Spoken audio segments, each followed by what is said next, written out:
بسم اللہ الرحمن الرحیم۔ میرے معزز سامعین و ناظرین، السلام علیکم ورحمۃ اللہ وبرکاتہ۔ جی آج بات کریں گے، اور آج کا موضوع گفتگو ہے، موضوع سخن ہے۔ جو گفتگو کریں گے وہ 5 پوائنٹ کے حوالے سے ہیں۔ سب سے جو مین ہے وہ ہے کرپشن کے بارے میں۔ جیسے ملک کے مایہ ناز سیاستدان اور لیجنڈری کپتان جناب عمران خان نے بھی ہمیں شعور اور آگاہی دی کرپشن کے حوالے سے، اور اس کا اثر 2 دن کے اندر پوری ملک کو قوم کے سپوتوں نے، بیٹوں نے، بیٹیوں نے مل کر پورے ملک کے طول و عرض میں ریلی نکالنا شروع کر دی۔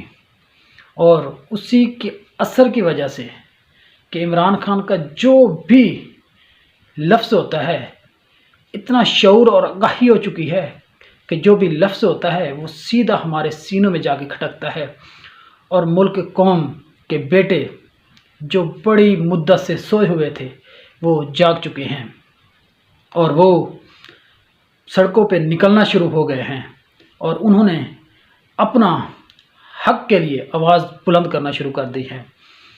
تو سب سے پہلے بتانا چاہیے کہ کرپشن کہتے کسے ہیں، اور کرپشن کی کتنی اقسام ہوتی ہیں، اور کرپشن کا کون سا چین ہے، کون سا سائیکل بنا ہوا ہے جو ہمارے ملک کو، قوم کو تباہی کا باعث بنا ہوا ہے، اور کرپشن کے اثرات اور نقصانات کیا ہیں، اور کرپشن کے خاتمے کے لیے بیرون ممالک نے کیسے اقدامات کیے، اور کرپشن ختم ہو گئی ان کی، اور وہ آج ترقی پذیر سے ترقی یافتہ ممالک کی لسٹ میں شامل ہوتے ہیں۔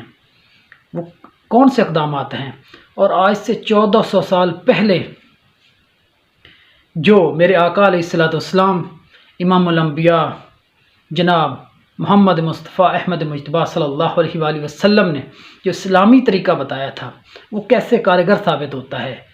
اور اس سے پہلے میں آپ سے کچھ عرض کرنا چاہتا ہوں کہ سب سے پہلی جو بات ہے کہ الفاظ کی قدر کیا کریں۔ جو الفاظ کی قدر کرتا ہے وہ علم کی قدر کرتا ہے، اور جو علم کی قدر کرتا ہے اور وہ ہمیشہ اہم معلومات اپنے پاس رکھتا ہے۔ جو علم کی قدر نہیں کرتا وہ میرے نزدیک کم سے کم اگر ان پڑھ ہے تو جاہل ہے، اگر پڑھا لکھا ہے تو ڈبل جاہل ہے۔ کیونکہ جب اس کے پاس وہ معلومات، وہ علم نہیں ہوتا، الفاظ کی قدر نہیں کرتا، تو اسے فرق ہی نہیں پتہ چلتا کہ کیا صحیح ہے، کیا غلط ہے، کیا ٹھیک ہو رہا ہے، کیا غلط ہو رہا ہے۔ بس وہ نہ تو بطور پاکستانی اپنا کردار ادا کر رہا ہے، اور نہ ہی بطور سچا مسلمان اپنا کردار ادا کر رہا ہے۔ تو سب سے پہلی بات جو ہونی چاہیے وہ ہے الفاظ کی قدر کرنا۔ کیونکہ الفاظ میں بہت بڑی طاقت ہوتی ہے۔ یہی لفظ ہی ہوتے ہیں جو انسان کو قائل کرتے ہیں، اور نہیں تو غائل کرتے ہیں۔ غائل نہیں کرے تو مائل ضرور کرتے ہیں۔ لفظوں میں بہت بڑی قوت ہوتی ہے، طاقت ہوتی ہے۔ اب ہم موضوع کی طرف آتے ہیں کہ کرپشن کسے کہتے ہیں۔ سب سے پہلے کرپشن کو سمجھنا چاہیے کہ کرپشن ہوتی کیا ہے، جو ہماری اکثریت کو نہیں پتہ کہ کرپشن کیا ہوتی ہے۔ کرپشن کا جو عام اور فہم الفاظ بیان کیے جاتے ہیں کہ وہ بے ایمانی ہوتی ہیں، لیکن کرپشن جو پورا تفصیل سے بیان کیا جائے تو یہ بے ایمانی کے ساتھ ساتھ امانت میں خیانت ہوتی ہے، اور گبن کرنا، چوری کرنا، ڈکیتی کرنا، لوٹ مار کرنا، اپنے ملک اور قوم کی 2 نمبر طریقے سے غداری کر کے اور مختلف طریقوں سے دولت لوٹنا، اور حتیٰ کہ اقربا پروری بھی کرپشن کی ایک صورت ہے۔ یہ ہے کرپشن، اور اس کرپشن کو سمجھنے کے لیے کہ ہمارے ملک میں کرپشن کی کتنی اقسام ہوتی ہیں۔ ویسے تو کرپشن کی 10 اقسام ہوتی ہیں، اور 10 میں سے کچھ خاص ہیں جو پاکستان میں پائی جاتی ہیں، اور وہ مخصوص جو پاکستان میں جس کے ذریعے سے امانت میں خیانت کی جاتی ہے، لوٹ مار کی جاتی ہے، گبن کیا جاتا ہے، اور مختلف طریقوں سے چوری ڈکیتی کر کے ملک کو، قوم کو نقصان پہنچایا جاتا ہے۔ اور میرے نزدیک تو ایسا کوئی بھی طریقہ نہیں ہے جو پاکستان کے سیاستدانوں نے بیوروکریٹس نے مل کر ملک کو قوم کی کرپشن کا کوئی نیا سے نیا طریقہ ایجاد نہ کیا ہو۔ مجھے تو ایسا کوئی نظر نہیں آ رہا۔ کیونکہ یہ لوگ اس کرپشن کے حوالے سے، لوٹ مار کے حوالے سے، گبن کرنے سے، دو نمبری طریقے سے ایسے کاموں میں ایکسپرٹ ہیں۔ یہ اتنے ایکسپرٹ مانے جاتے ہیں کہ ان کی مثالیں یورپ کی یونیورسٹیوں اور کالجوں میں پڑھائی جاتی ہیں اور ان کی مثالیں دی جاتی ہیں۔ اور افسوس اس بات کا ہے کہ ہمارے اوپر آج جو مسلط ہیں، وہ پی ڈی ایم جو رجیم چینج کر کے آئی ہے، وہ ساری کرپشن زدہ ہے۔ اور وہ کرپشن جن کے یعنی کہ پورے کرپشن کے ثبوت بھی تھے، اور کچھ عرصہ وہ جیلوں میں بھی گزار کے آئے ہیں۔ اور ہماری ساری قیادت جس وقت ملک پہ سربراہی کر رہی ہے، وہ ساری یعنی پی ڈی ایم وہ کرپشن زدہ ہے، ان پہ کیسز چل رہے ہیں اور انہوں نے اپنے کیسز معاف بھی کروا لے ہیں۔ ایسی بات دیکھیے کہ ہماری اتنی بدقسمتی اور اتنے ہم نیچے گر چکے ہیں، ہمارا لیول دیکھیے کہ انہوں نے نیب کو ختم کیا جو کرپشن کو ڈھونڈتا تھا، اور نائب پہ 50 ارب روپے تک کی کرپشن، یعنی 50 کروڑ سے لے کر 50 ارب روپے تک کی کرپشن کو معافی دے دی، یعنی کہ NRO2 لے لیا۔ اور وہ کیسے؟ جو بھی بندہ 50 ارب تک کی کرپشن کرے گا وہ معاف کر دیا جائے گا۔ یہ ہمارے اوپر ہے۔ اور وہی لوگ جیسا کہ نواز شریف جس کے حوالے مغرب میں دیے جاتے ہیں، وہ بندہ اٹھ کے کہتا ہے جی عمران خان بہت بڑا کرپٹ لیڈر ہے، اس پر تو بہت کرپشن ظاہر ہو چکی ہے، اور یہ ایسا کرپشن ہے اس پہ گڑی نکل آئی ہے۔ اور بھائی پہلے خود کو تو دیکھو، تمہاری کرپشن، تم تو اربوں روپے خربوں روپے لوٹ کر لے جا چکے ہو، اور تمہاری کرپشن صرف اسی ملک میں نہیں پوری دنیا میں مشہور ہے۔ اب تو پوری دنیا میں دوسرے ممالک میں تمہیں ذلت اور رسوائی کا سامنا کرنا پڑا ہے۔ تو کرپشن کی کتنی اقسام ہوتی ہیں؟ سب سے پہلے وہ بات کلیئر کر دیتے ہیں کہ کرپشن کی 10 اقسام ہوتی ہے، اور ان میں سے جو سب سے سٹرونگ ہے وہ ہے پیٹی کرپشن، VS یعنی کہ گریڈ کرپشن۔ دوسری ڈپارٹمنٹل کرپشن ہوتی ہے، اور پولیٹیکل کرپشن ہوتی ہے۔ تیسری کرپشن ہوتی ہے کنونشل اور انکنونشل کرپشن ہوتی ہے۔ چوتھی سپلائی اور ڈیمانڈ کرپشن ہوتی ہے۔ پانچویں پبلک VS پرائیویٹ کرپشن ہوتی ہے۔ یہ ٹوٹل ڈبل کر کے 10 کرپشن کی اقسام بنتی ہیں۔ جو ہمارے ملک میں معروف ہے وہ ہے پیٹی کرپشن اور گرینڈ کرپشن، جن کا تعلق ڈپارٹمنٹل سے بھی ہے اور پولیٹیکل سے بھی ہے۔ سب سے پہلے اس کو سمجھنے کے لیے کہ ہمارے ملک کے جو لوگ ہیں وہ کیسے کرپشن کرتے ہیں اور کرپشن ہماری جڑوں میں کیسے بیٹھ چکی ہے۔ سب سے پہلے تو دیکھنا چاہیے کہ ہمارے ملک میں ایک چین بنا ہوا ہے کرپشن کا، کہ سب سے پہلے جو پاکستان کا سب سے بڑا جو عہدہ ہوتا ہے وہ صدر اور وزیر اعظم کا ہوتا ہے، اور وزیر اعظم جب کرپشن کرتا ہے تو اپنی کرپشن کو چھپانے کے لیے، اسے دبانے کے لیے اپنے انڈر اور ماتحت جو لوگ ہوتے ہیں انہیں بھی کچھ ٹکڑے پھینک دیتا ہے، اور وہ اپنے سے نیچے والے کو پھینک دیتا ہے، اور وہ اپنے سے نیچے والے کو اس طرح وزیر اعظم اپنے وزیروں مشیروں کو پھینکتا ہے۔ وہ ہڈی ڈالتا ہے، وہ ہڈی نگل لیتے ہیں، اور وزیر مشیر بیوروکریٹ اور ٹیکنوکریٹ کو پھیلاتے ہیں، وہی ہڈی کھلاتے ہیں، اور وہ اپنے ڈپارٹمنٹوں میں ہڈیاں پھینکتے ہیں۔ اس طرح یہ پوری چین بن چکی ہے جو وزیر اعظم صدر سے لے کر درجہ چہارم کے ملازم تک بس اور رچ چکی ہے۔ یہ ہمارے ملک کا تباہی و بربادی کا سبب بن چکے ہیں۔ جیسا کہ عمران خان نے کچھ 2-3 دن پہلے ہمیں بتایا تھا کہ ایلیٹس لوگ کرپشن کیسے کرتے ہیں اور وہ کرپشن ہمیں کیسے نقصان پہنچاتی ہے۔ ایلیٹس لوگ جیسے کرپشن کرتے ہیں، وائٹ کالر کرائم جسے کہتے ہیں، ان کی کرپشن جو دیر پا اثر دکھاتی ہے، وہ کرپشن جو 2 سال 4 سال 10 سال بلکہ ہماری زندگی کے آخری لمحوں میں یا ہماری آنے والی نسلوں کو تباہ و برباد کر کے رکھ دیتی ہے، کیونکہ وہ بہت بڑے ہاتھ مارتے ہیں، بہت بڑا گبن کرتے ہیں۔ بہت بڑی امانت میں خیانت کرتے ہیں، بہت زیادہ چوری کرتے ہیں، اور مختلف طریقوں سے نئے طریقوں سے رشوت لیتے ہیں اور اپنا پیسہ بناتے ہیں۔ ان کی اتنی آمدنی نہیں ہوتی، اس سے زیادہ اثاثے بنا لیتے ہیں۔ تو یہ جو چھوٹی قسم کی کرپشن ہوتی ہے، یہ ہمارے ملک اور قوم کے جو غریب ہیں ان کی تباہی و بربادی کا سبب بنتے ہیں۔ یہ وہ لوگ ہوتے ہیں جو لوگ یہ بیوروکریٹ اور ٹیکنوکریٹ کے نیچے لوگ ہوتے ہیں، یہ ہمیں تباہی و بربادی اور ہماری غریب عوام کی ریڑھ کی ہڈی کو توڑ دیتے ہیں۔ وہ کیسے توڑتے ہیں؟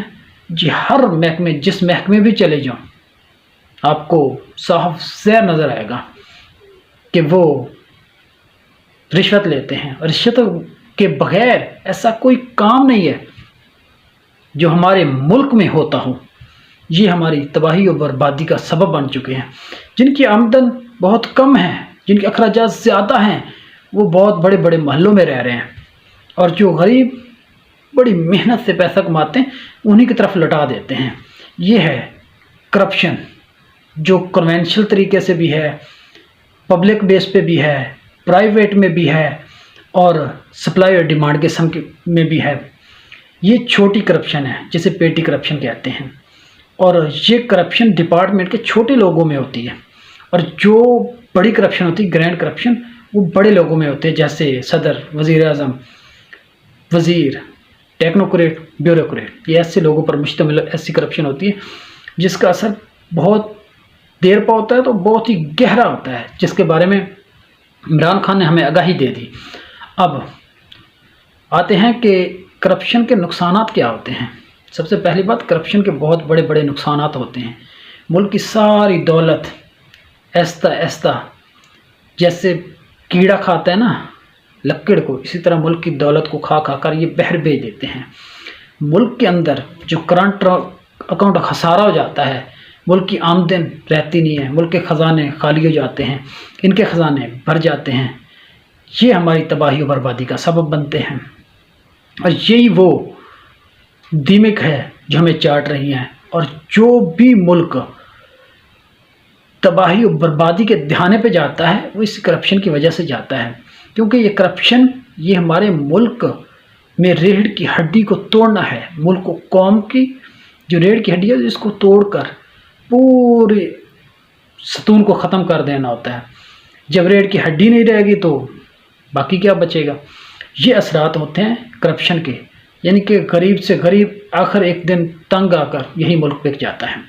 اور کرپشن کے خاتمے کے لیے کون کون سے اقدامات جو بیرون ممالک نے کیے؟ سب سے اہم اقدامات وہ تو چائنا نے کیے۔ چائنا نے اپنے سارے جتنے بھی کرپٹ لوگ تھے انہیں سب کو سامنے بٹھا کر یا تو گولی مار دی یا انہیں تختہ دار پہ لٹکا دیا۔ ان کا نام و نشان نہیں رہا کرپشن والوں کا، اور وہ آج ترقی پذیر سے ترقی یافتہ ممالک بلکہ سپر پاور ممالک کی لسٹ میں کھڑا ہو گیا۔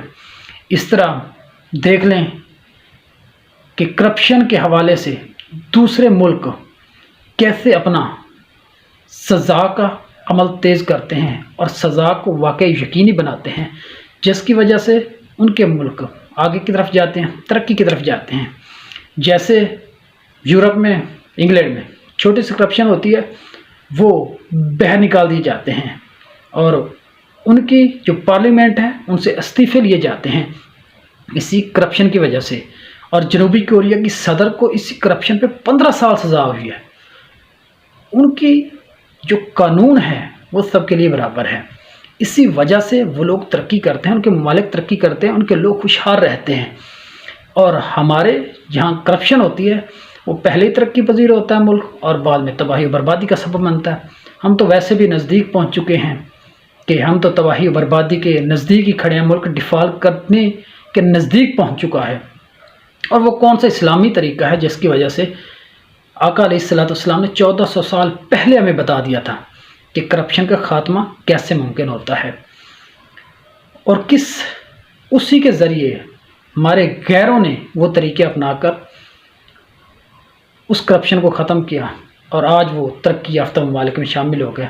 اس کا ایک چھوٹا سا واقعہ بیان کر دیتا ہوں جس سے ہم سب کو کلیئر ہو جائے گا کہ ایک بنو مخزوم کی ایک عورت نے چوری کر لی، تو مختلف لوگوں نے حضرت زید بن حارثہ کے بیٹے کو سفارش لے کر آقا علیہ الصلوۃ والسلام کے پاس بھیج دیا، کیونکہ وہ کھاتے پیتے گھر کی تھی تو اسے معاف کر دیا جائے۔